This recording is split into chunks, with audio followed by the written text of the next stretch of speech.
well, what would be the security for that $50,000? My word and my honor, or something like that. Because he didn't have any security. And the Quaker said, well, you shall have it.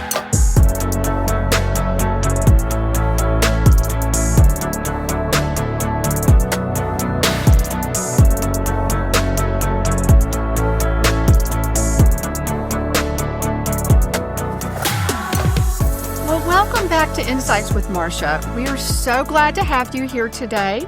And if you don't mind, if you're enjoying the show, drop us a like, subscribe, and even leave us a comment. We would love to hear what you have to say. So the gentleman to my left is probably familiar to you guys by now. This is Mr. Dory Wiley. And I called you incorrectly, in my opinion, on our first show together when we talked about the JFK assassination, that you were an expert on assassinations. You're really an expert on history. Anything in history I ask you about, you can name names and dates and recount stories, and it's just amazing. It is amazing. Well, I'm not an expert on all history. That's a broad maybe not subject. What happened yesterday or something, right? Oh, I should ask you about the correspondence dinner. But anyhow, there could be some people that don't know anything about you. So would you tell them a little bit about you? Well, sure. For my day job, I run an investment bank here in Dallas. We manage money, and we also, help buy and sell companies, mergers and acquisitions, raise capital, and things like that. I grew up out in West Texas. Don't let the Brooklyn accent throw you off. Small town near Lubbock, came to Dallas almost 40 years ago. Wow. And so I'm slowly getting used to it. You beat me. Yeah. Okay. Yeah. And my wife is from here. We got two boys, 31, 32. One's married and expecting, so that's exciting. And I spent a lot of my free time, studying, researching history, different topics, and lecturing on them, as I have an insatiable appetite. And that's wonderful because you're a guest speaker so many places, including on TV a lot, like Fox News, CNN, your stuff and everything. And that's more for the financial side. That's all the financial stuff. We've got you here today for more history stuff. Yeah, they don't want me to talk about history or anything like that. It'll dilute my brand, they say. Oh. So. Well, they're no fun. Okay. Well, your brand can live wild here, and we'll totally enjoy it on Insights with Marcia. I'm a schizophrenic person, That's true. I guess, with different personality. Yeah, I like that. You stay that way. So we were talking about a week ago, and I know a bunch of friends of mine had gone to see A Great Awakening. Thank you. I was like, I know it's A, but A Great Awakening. And so my husband and I went to see it this weekend. And if you hadn't already told me a ton of stuff about it, I'm not sure I would have put all the pieces together. I loved the movie. Oh. And who doesn't love Benjamin Franklin? He's awesome. He's awesome. The acting was good, didn't you think? I thought so. I thought I was watching Benjamin Franklin. It sure looked like him. He sure had the belly and all that stuff and the hair. I hope you don't have anything against that. No. Dory, you're nothing like that. But what you had told me really made it all make sense. And it's a movie that if you don't understand, if the Great Awakening hadn't happened the way it did, we would have never fought for our independence, and we'd still be a British-ruled country if it weren't for what is told us in that film. Well, I'm doing a lecture tomorrow about the miracles of the Revolution. Yes. The first miracle I'm talking about is this topic. Mm-hmm. The miracle of the Great Awakening and how we had to have it in order to have a revolution. And most people don't realize that. Mm-hmm. And, it happened many years before the revolution, 30, 40 years. Yes. And it wasn't just one pastor, as this movie kind of implies. It was numerous pastors. Mm-hmm. And it's really amazing. They were very, very good. Some of the greatest theological minds ever put together, the Wesley brothers, Jonathan Edwards, George Whitefield, and they took the country by storm. George Whitefield was from Britain, of course. Yes. But he came over here and he traveled more, around the colonies than anyone else up to that point. He was really moving. He did 18,000 sermons to 10 million people over the British colonies in his lifetime. His voice would project over 30,000 people, which might be more than what was in that town. Everyone would come see him. They say 1 of every 2 Americans came to see him. But the key point about it was, one of the more renowned ministers in New England was Cotton Mather. And he died, I think he died at 1730 or something like that, so a long time. But he kept praying for a revival. Wow. Kept praying for it. And so he actually missed the revival. Oh, bless his heart. But it happened. He laid the groundwork for it, and he had some great preaching. And a study of all the preaching from the pulpit in the 1700s is just a wonderful thing. And when George Whitefield came over, he was super dynamic. And then we had in 1750 a preacher named Jonathan Mayhew. Mm-hmm. And he was 29-year-old Congregationalist minister. And he basically did a dissertation from the pulpit. Wow. It wasn't just a sermon. I mean, the title alone kind of gets you. He calls it A Discourse Concerning Submission and Non-Resistance to the Higher Powers. Okay. That's a mouthful. What does that mean? Yeah. This was about Romans 13, where you render unto Caesar what is Caesar's and, what is God's is God's and stuff. And for even today, people use that as a reason to not get involved in politics. Really? And not resist government authority. Mm-hmm. And the king and the monarchy was really good about using Romans 13 to keep people in submission. And, they had this divine right of kings and this, that, and the other. Well, all that started to change with the Great Awakening. George Whitefield's teaching, and this guy, Jonathan Mayhew, started teaching about, no, you only submit to authority as long as it's not tyrannical. And if it's tyrannical, then you not only should resist, you have a duty to resist. Yes. And that led to a saying and much discourse over the next 17 years. Mm-hmm. And the saying was, rebellion to tyrants is obedience to God. In fact, Thomas Jefferson even wanted to make that the national seal. Wow. John Adams said everyone knew John Mayhew's sermon. Everyone used it as a basis for their arguments in the Declaration of Independence on resistance. Wow. It was the reason why we had the Declaration of Independence. Otherwise, they didn't feel like they had the religious ability to do that. Mm-hmm. They needed to know that it wasn't a sin. And this sermon did that for them. Mm-hmm. It really did. They never would have fought for their freedom. They would have never done it. They would have just stayed submitted to the king. And it was still a problem. I mean, the majority of people were Tories and supportive of, they didn't want to break away from England. They were English, So, but once it kind of caught on, and then the abuses of the king were learned more and more and more, people started to lose more and more patience. And so by the time Lexington and Concord came around, they shot on these farmers. That was it. Yeah. And I do remember when you said they shot on the farmers, when the British came over, the first thing they tried to do was burn down the churches. Well, they did do a lot of that. There was a quote, I can't remember it, but one of the officials in England said something, the colonies have run off with a Presbyterian parson. and it was the churches that were firing up the revolution. One of the mottos was, no king but King Jesus. Oh. So it was a very religious war, which is not necessarily what you see in academia today. They want to say it was from the Enlightenment, but you studied the Enlightenment and the ones that they're quoting, and most of the founders, over 90% of the quotes, come from either the Bible or 3 main guys from the Enlightenment, which were, Locke, Montesquieu, and William Blackstone, who wrote Blackstone's commentaries. But if you go and look at those, then you'll find that they're extremely religious in nature. And so, people people really misunderstand the origins of the country. Mm-hmm. I think it's so interesting because exactly what you just nailed it in that one sentence. They don't understand the origins of the country.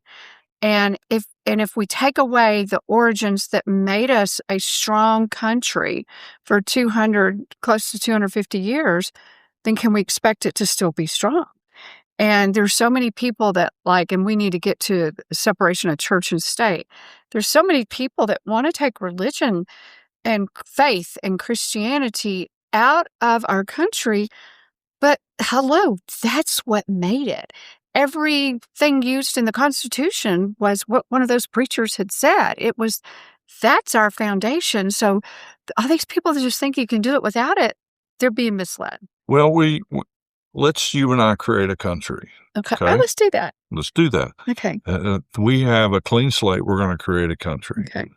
We're going to have to base it on a belief system. Yeah. What do we want to pick? So we could pick no belief system or a government belief. No belief system is a belief system. Yeah. Now, that's something people don't realize. Yeah. If we say it's secular, then that's a belief system. Mm-hmm. If it's a belief in a king, that's a belief system. If it's a belief in a government, communism or social, that's a belief system. Every country, I never really realized this. My dad said this to me once when I was a kid, when we were talking about it. He said, if you think about it, every country ever formed in the history of man is based on a religion, based on a belief system. Once you start to realize that, which most people hadn't even thought about that, no. Then things start to fall into place. Oh, now we have to pick a belief system. Yeah. So the founders picked one that was a higher power, Christianity. Okay. So there's a secular reason for picking Christianity. Mm-hmm. Because you don't have to be a Christian. Oh, right. Yeah. You don't have to. And people are real threatened. Oh, well, if we're a Christian country, I have to be a Christian. No, you don't. Good. But we do have a moral code and a guideline. So the founders hated democracy, right? Which was basically the majority votes, murder is good, murder's good. Majority votes all the money out of the treasury, then the country's broke. The majority rules. The majority doesn't necessarily know because the majority may or may not have a moral code. Whose moral code are we going to use? Yeah. We started with the 10 Commandments, Judeo-Christian values. We have to have a moral code. Patrick Henry said this. He said, if I remember get it right, he said, people need to understand that this country was not founded on religion. It was founded on the gospel of Jesus Christ. And because of that, people of other faiths are afforded asylum here. Think about how important that is. What other religion allows you to do that? Yeah. Not many. Not many. Not many. Oh, several of them if you... So there's a secular reason for picking Christianity. Think of it this way. Ben Franklin, who arguably was the least religious, and we'll talk about why actually he's much more religious than people think. I mean, the guy had a creed, and he prayed, and he helped support George Whitefield and spent a lot of money on Christianity. But he thought it had a secular purpose. Think about this comment. He said this to Thomas Paine. Thomas Paine had written a book called Age of Reason. And he was so proud of it. We don't need Christianity. We're Age of Reason. He was getting caught up in the French Enlightenment. Okay. And he asked Franklin, who he admired very much, hey, will you look at this book and tell me what you think about it? Franklin looked at it and he said, you need to burn it. And he wrote a whole letter about it. It's incredible. You need to burn it. You need to throw it away. You're going to cause yourself a great deal of problems. You think you're good because you're smart. No, you're good because you were raised in a Christian country, Christian schools, Christian churches. That's where your moral code came from. And then he says this. He says, if men are so bad, with Christianity, what are they going to be like without it? Right? Wasn't that a great, wise statement? He's so smart. And you think about people that are atheists today, right? Mm-hmm. And so you would think a smart, wise atheist would come to the exact same conclusion. Mm-hmm. I have no belief system. Mm-hmm. We need something to govern our people. Yeah. And if we're going to use self-government, we better have a moral code. Yep. Right? So that's where John Adams' quote of, our Constitution's made for a moral, religious people. It's wholly inadequate to any other. But he's not the only one that said that. Madison said it. Washington said it. Fisher Ames said it. Benjamin Rush said it. They all said it. Wow. And some of them even more extreme. Jonathan Witherspoon, who was the head of Princeton, signer of the Declaration of Independence, and probably taught a third of the Founding Fathers. He argued that, hey, only the people of Christianity belief system ought to be held in office. And most of the state constitutions at that time required that you had a belief in Jesus Christ in order to hold office. So it's actually relaxed quite a bit. Yeah.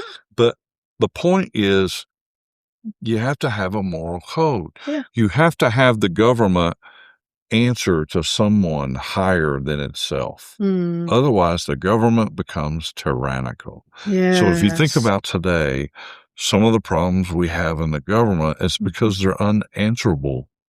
So there are agencies, right, that do what they're doing. The president has no power over them. The Congress has no power over them. And they're just there year after year and get bigger and bigger and stronger. And they're not answerable to anyone. Right. Yeah. The only hope in monitoring or running those agencies is that the people in charge of them have some kind of moral code. Yeah. That's so true. That is so true. That, if any atheists heard it that way, I think they would probably make a decision one way or the other. It's a very reasonable approach, but I don't think I've never heard people really teach that. Oh, you're the first person I've heard say that, and it just makes 100%. Doesn't it make sense? And that's what it is. And it's simple. It's simple. Don't sit here and criticize being a Christian country. Okay, you got a better idea. What would you like? Yeah. Yeah, because other countries, well, give me an idea of what another country was founded on. Well, let's say Russia. Okay. People don't realize that the First Amendment of Russia, they had a constitution, and I'll put this on a slideshow. I'll put our First Amendment and then the Russian First Amendment. And most people pick the Russian one as ours because it says the church shall be separated from the state and the state separate from the church. No. Okay. And so when it does that, it makes the state higher than the church. Ours doesn't say that. Right. It doesn't say that anywhere. People who are like, well, where does it come from? I thought we had separation of church and state.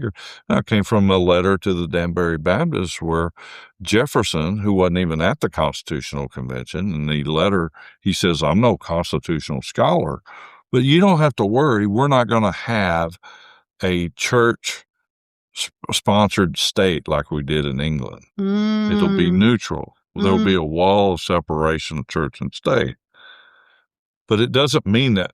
It didn't mean it in the way the Russians mean it, or it didn't mean that the government wouldn't be unanswerable to God or the churches or the religious people. Right. And, and there was no question about that. For the first 150 years, there were only like 3 cases where it came up. Wow. And then all of a sudden, it's like, who dug it up?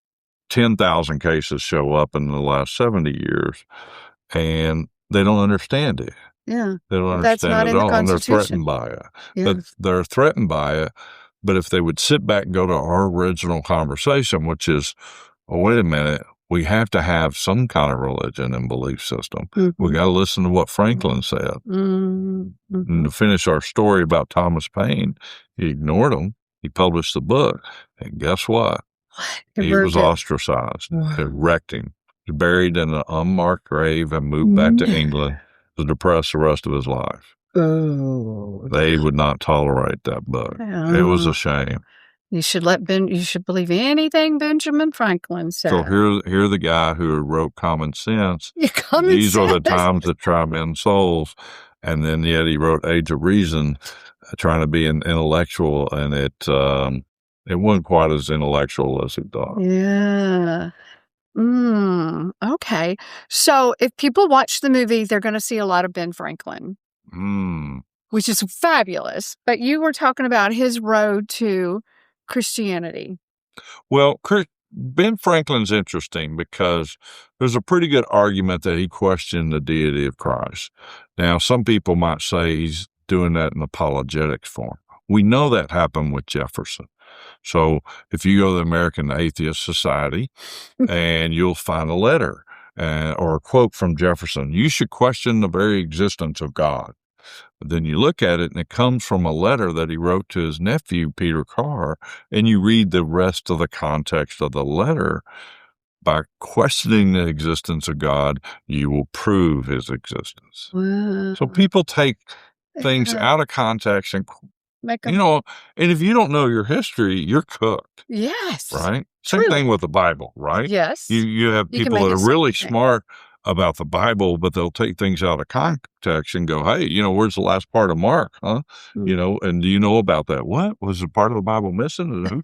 Who told me that? I didn't know that, And I had someone do that to me in college, and it unnerved me. So I had to go back and research it. And then every time you go back and research it, you're like, wait a minute. Yeah. There's an answer. These people are just being wise guys. Yeah. Well, the same thing today. They try to do that because if you can grab the founding father on your side and point of view, right, then you're doing pretty good. Me and Jefferson think the same, or me and Franklin think the same.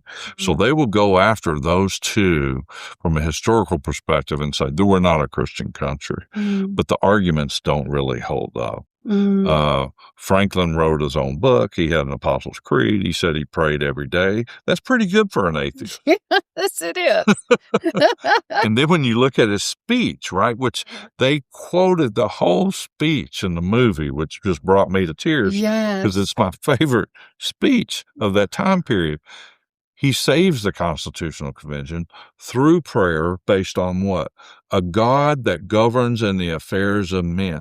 A deist, by definition, assumes God is absent and doesn't do anything, right? The old clock analogy, the old clock metaphor, where he just makes it and it runs on its own. Yeah. That's not what Franklin said. He said, the longer I live, the more certain I am of this fact, that God governs in the affairs of men. And if a house can't fall, I did it again. If a sparrow can't fall to the ground without his notice, how is it an empire can rise without his aid? He's quoting from Matthew. Wow. That's pretty good for an atheist. Yes, it is.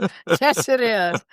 And you made such an interesting point. So there are a lot of people like myself that don't know as much about history, and I really didn't quite totally pick up on the fact that the Constitutional Convention that was 11 years after we signed the Constitution, that it almost looked like everything was falling apart. It really was. We'd declared our independence in 1763. The surrender at Yorktown, I believe, was in 1781. And we operated under what was called the Articles of Confederation. George Washington was not the first president. He was the first president under the Constitution. Right. How many people know that? Yeah, not many, because I forgot until you said that. Yeah, exactly. So the Articles of Confederation were a disaster because they had no power. All the power was in the states, and they didn't have the power to do anything. And so everyone was like, we need something more because this is just not going to work. Right. And so the convention was held, and many argue illegally, and because it didn't have the status to do so, but all the states sent their people. Washington was president. Franklin was the oldest member. He spoke very little. Most of the guys there were pretty young, very spirited, lots of debate. In fact, Franklin had gout, and he had to be carried in every day in a chair from prisoners from the Philadelphia jail would carry him in every day and then carry him out. Wow. And most of the time, if he had something to say, he'd write it down and he'd have someone else say it. But when it came time for the call to prayer, everyone had been fighting and they couldn't agree on how to do the representation in Congress. Lots of fighting. And so Franklin gets up and does his call to prayer, and it really changes the room. And then they break up and they go around and they pray in the different churches for several days. Oh. And when they come back, their countenance had changed quite a bit.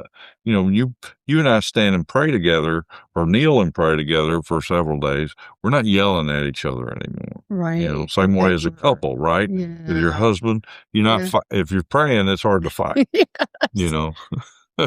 But same way with these guys. And they came back, and then Roger Sherman said, I got an idea. How about we do Congress this way with representatives and Senate and he came up with the idea, passed and saved the Constitution. Wow. And what they realized was, or I think that Franklin pointed out, was before they were praying every day before they worked on the Constitution. Am I saying it right? Because I'm not good in it's like 1776. Well, he made the example in Continental Congress. The Continental. Because he said, how has it, Mr. President, how has it happened, sir, that we have not once appealed to the Father of Lights to illuminate our understanding? Yeah. Says it so much better than we can, right? Yeah. And I certainly wouldn't say it that way with my West Texas language, which I would. But and then he makes reference. He goes, we sat in this very room at Independence Hall back in 1776, and we prayed all the time. And our prayers, sir, were answered. Yeah. And he goes through examples of the Revolution and the miracles that happened, which is why this other talk. And we can talk about some of them. Yeah. Let's talk. Tell me some of the miracles. So I think the whole thing about Cotton Mather, Whitefield, the Great Awakening, this movie captures Franklin's relationship with Whitefield and the influence it had on him. And when he makes his call to prayer, maybe the least likely of the founding fathers, to save the Constitutional Convention, I think the whole thing is a miracle. Yes. The British was the biggest army in the world. Right. Biggest navy in the world. Yes. We had nothing. That's true. And we didn't have a 56 guys get together and go, let's kick their butt. Let's go. Yeah. Wow, let's think about this. Because when they sign that document, it's your head. Yeah. They catch you, you're dead. You get hung from a tree. Really? I didn't think. That's what they said. We pledge our lives, our fortunes, and sacred honor. They knew that was a death warrant. And a lot of them suffered a lot of persecution. Yeah. One of my favorites is favorites or saddest is Jonathan Hart, who was a farmer from New Jersey. The British were coming up the street. His friends run in. Come on, come on, come on. They run him out the back door. His wife is sick in the bed. He's got 13 children. And he literally lives in caves and trees and whatnot for the next several years. By the time he comes back, his wife is dead and his kids are gone. And who knows what he really died of, but they say he died of a broken heart. I bet he did. Really depressed. Wow. They paid a high price for what we have today. Yeah, big price. So, wow. So probably the first miracle to talk about is George Washington himself. During the French and Indian War, which was in 1755, he's marching down the road with General Braddock and others, and he's a young man, and they're attacked by Indians on both sides of the road. Oh, wow. If you remember the tactics back then, you line up and you shoot at each other. The Indians are smarter than us. They're like, we're not having none of that. We're hiding behind trees and rocks and hills and whatnot. And they're shooting them from both sides. They shoot every officer that is on a horse is killed. Yeah, that's the most important guy to get rid of, right? Every one of them. They killed every one of them except for Washington. Wow. He had 2 horses shot out from under him, 4 holes in his bullet coat, his hat shot off, And he writes his brother afterwards. He goes, I have no idea about divine providence. And time again during the Revolution, he quotes divine providence. By all dispositions, providence saved us, and he even mentions it in his farewell address. If you saw the Revolution, you saw the interposition of providence for who we are. And what he's talking about are some of these miracles, starting with what happened to him in the French Indian War. But what a lot of people don't realize is, and that was called the Battle of Monongahela. Wow. 17 years later, a local Indian chief hears that Washington's coming by. And so he rides out to visit with him. And he's like, hey, I had to meet you. I was here that day. I had a lot of Indians working for me. And I'm telling every one of them, yonder, over there, shoot him. He's huge. He's the tallest guy in the saddle. It's not like he's a little bitty Napoleon. He's huge. He's over 6 foot tall, which is big for the day. Oh, yeah. Shoot him. And one of the Indians said, yeah, I shot at you 17 times. No. Everybody else I shot at, I hit. But I shot at you 17 times and finally gave up and decided you were protected by the Great Spirit. Wow. Wow. And then he said this.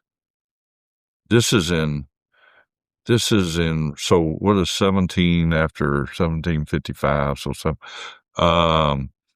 it's before, 1776. Okay. He says, I'll make a prediction. You're going to be a great leader of a mighty empire. Wow. Yeah. Yeah, and that's pretty cool. That's one of my favorite stories. I love that story. I love that. There's all kinds of and it's like, if God was doing that to get the country set up the way it was, maybe we need to keep it that way with our Christian value belief system that lets everybody be who they want to be. It's other than Paul, spreading the gospel all over the place, there's probably not been a country to do the same thing than the United States. Right. We've been a very useful tool for spreading the gospel. Now, the scary part is, what if we're not useful anymore? Because God's not a Democrat. And he's not a Republican either. And the real sad news is he's not an American. Right? So that kind of grabs your attention. You're like, as soon as we're not useful to him anymore as a country, why would he keep it and support it? Yeah. That hand of protection that was on George Washington is maybe on us, but it can lift. But I think this country had a real purpose in spreading the gospel. Yeah. Most people know about the Battle of Trenton, the Christmas deal. Yes, tell it, but it's just, it hurts to hear it. Well, I'm going to try to tell you some things maybe you don't know about. Okay. Because the miracles just keep stacking up on that one. Okay. So everyone knows there's about 2,500 men left, and their enlistment's up on Christmas Eve. And there's no money. Right. Okay. So Washington has to do something drastic, desperate. Yes. Yes. Okay. And so, sure enough, there's this crazy ice storm. It's 0 degrees.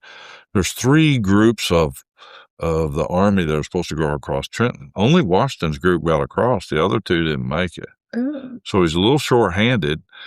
They march, whatever it is, 4, 5, 7, 8 miles, whatever it is, to Trenton. Mm-hmm. But it's so cold and so windy and so frozen. Yeah. The British and the Hessians, basically, that were watching Trenton were like, well, nobody's going to attack in this. It'd be a fool. Right. And Washington had sent a spy over there to tell them that. Oh, I didn't know that. Oh, yeah. In fact, Colonel Rawl, who's the Hessian, he's playing cards and drinking wine, and a guy comes in and gives him a note. And the note says, Washington is attacking you. He sticks it in his pocket. And when they attack in the morning and rout them and capture whatever it was, 800 of them, and we didn't lose a man. We had 2 people freeze to death on the march, but we didn't lose a person. And Rawl got shot and killed, and they check his pocket, and he's got the note in there. It's unopened. Oh, he never opened it. Goodness. Wow. That was divine providence, too. That's a divine providence. Wow. Pretty amazing. Wow. And then, after that, Washington writes this letter to Robert Morris. Now, Robert Morris is the financier of the American Revolution, the richest man in the colonies. Yeah. At least he was until afterwards. Mm. He actually went to debtor's prison broke, never repaid a cent of what he wrote for the Revolution. That's not right. Signed, one of the signers. Mm. But at this time, he's always trying to find ways to finance and help Washington. Washington writes him letters. I got to pay these guys before the end of the year or they're gone. It's over. Yeah. What do we do?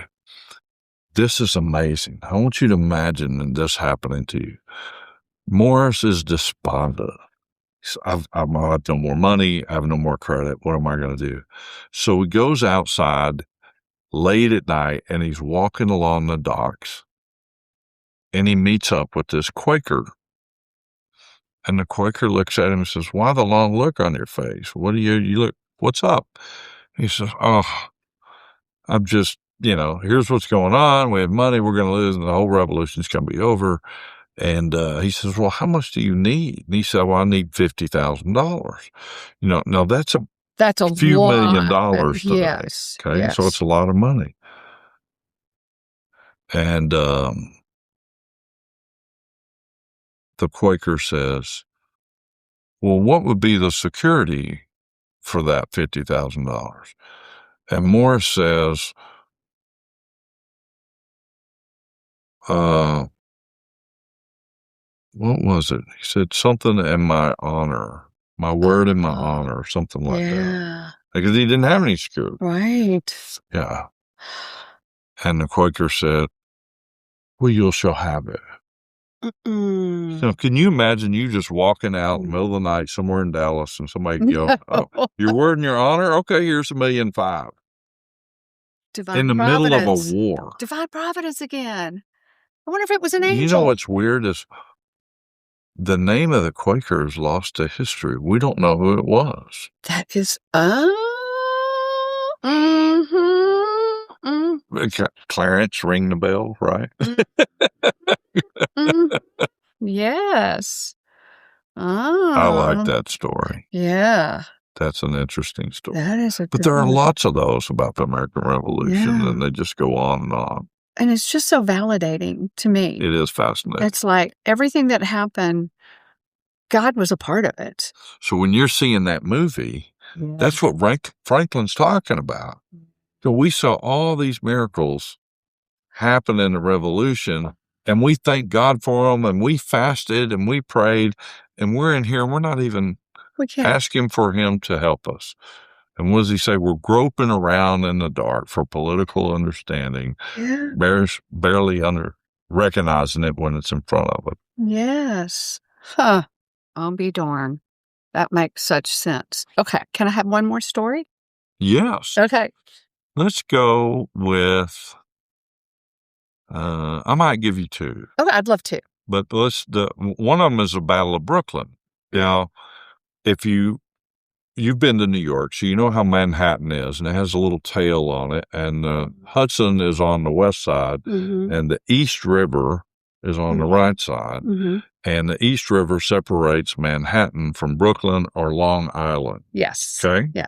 All right. So Washington's men are on Long Island, and a massive navy comes up. The largest, 31,000 troops they land. Oh, my God. Washington's got like 8,000, and they're farmers. Right. These guys are all professional soldiers from all over the world.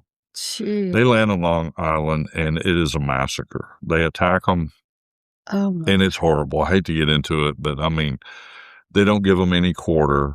They just kill them. They bayonet them into trees. These poor people. Yes. And it takes very little for Howe, the General Howe, to trap him against the end of the peninsula. At nightfall comes.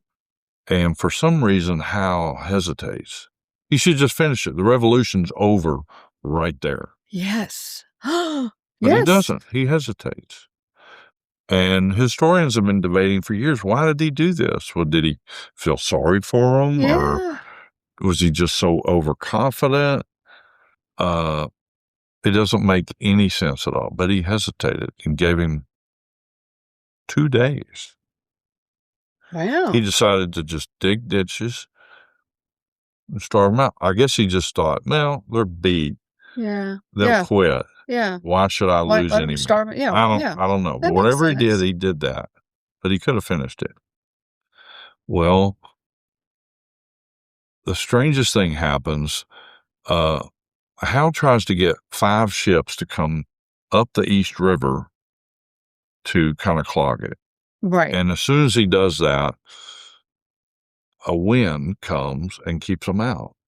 Now, when you think about these ships, they're good sailors. They can sail in most any wind. They went from England over to America. Yeah, they know how to maneuver their sails around to get with different winds. Yeah. But the wind was in a perfect direction and enough force to where they spent hours and hours trying to get up there, and they couldn't get up there. And nightfall comes, and so Washington starts to move them out. He keeps, campfires and things going and makes very little noise, tells everyone to whisper, and starts evacuating them across the East River to Manhattan to get an escape.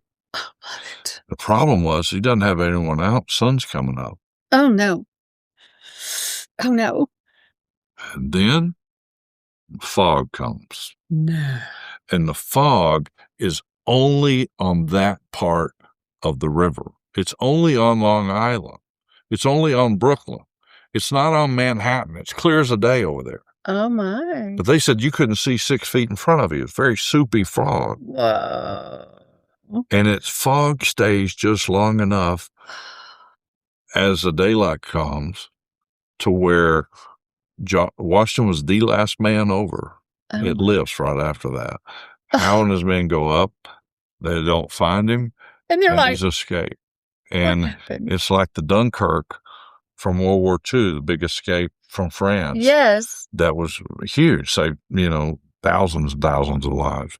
And same way with us. If we don't get that army over, it's over. It's done. And so it's a real miracle that happened. And there are other instances, kind of where the weather was very providential, and they noticed that. And they gave God credit for it. They were smart. And the last story I like to talk about, I don't know if it was a miracle. It might have been a coincidence. You can decide. But John Adams and Jefferson, really authored the Independence and the Declaration of Independence. In fact, John Adams was on the Committee of Five, told Thomas Jefferson he should write it. People like you, he should be a Southerner. People think I'm abrasive.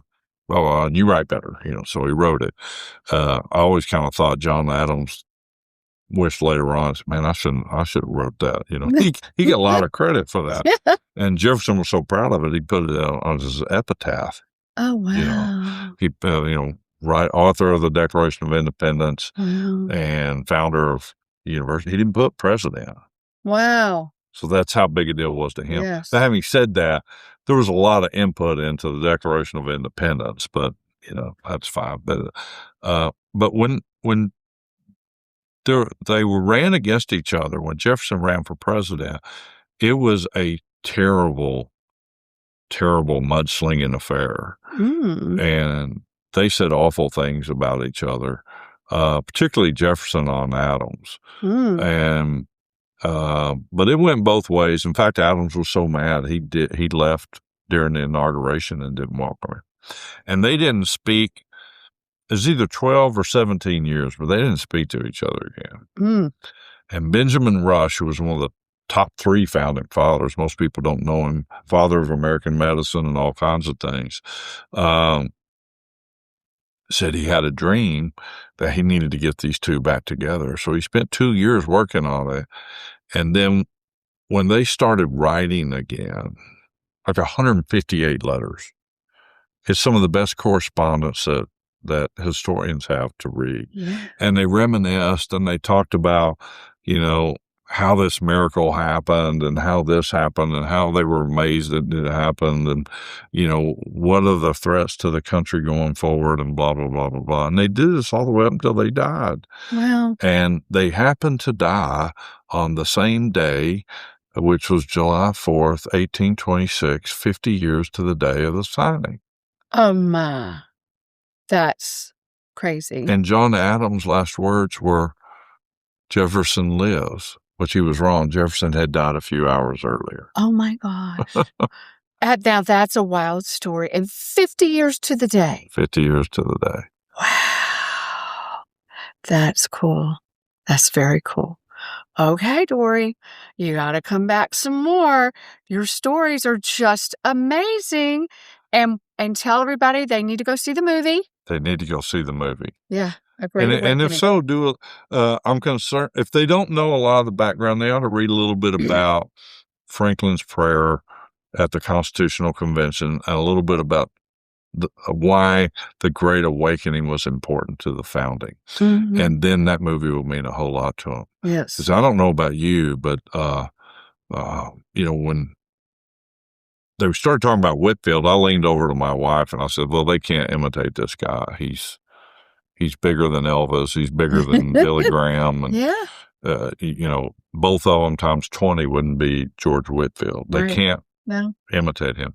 But when he did that first sermon, it was like God coming out of the clouds. Mm-hmm. It moved me. And I don't know if it did the same to you. I was so impressed. And Franklin was having it like, oh my gosh, yes. That's great. Yeah. I'm glad it did. It was great. And I hope you tell everybody to go see it. I am. You all need to go see it. A great, great movie, A Great Awakening.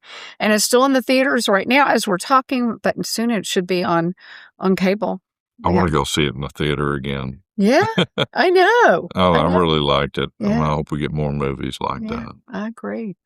All right. Well, we certainly enjoyed y'all visiting with us today and learning about A Great Awakening and why it had to happen before we could get a constitution and a country free from England.